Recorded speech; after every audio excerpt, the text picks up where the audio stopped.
Amalgassi se vrou het een keer vir Hetty by haar huis kom besoek. Op een van die oggende van die mis so laag gang om die dorp, was sy een van 5 wie die beer so krompad kaalvoet aangestap gekom het.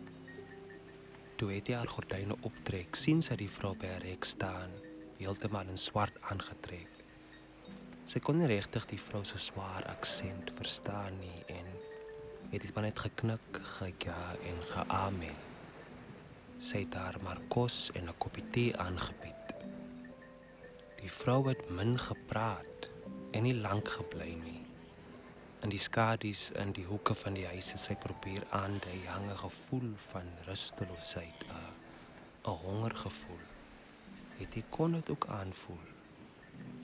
Sy kon nie haar vinger daarop plaas nie, maar het gehoop hierdie business met die blou vorm sal finally dinge tot rus bring, maar vir wat sal 'n spook geld soek?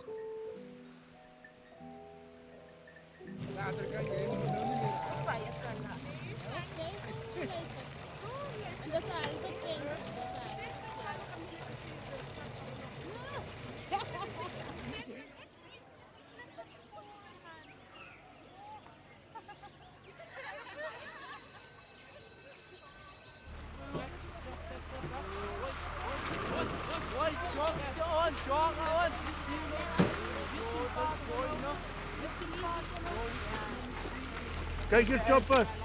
Wat gaat ons maken als ons die jackpot slaat? Ik wil nog altijd overseas gegaan het, man. Hè? Weet je wat jullie al gehoord hebben van Las Vegas? Hulle noem die dobbelstad in Amerika. Ja, waar amper zeg die vampieren. Hulle praat nou van Grand West. Grand West is klein. Nee, die vampieren. Wat is de naam die?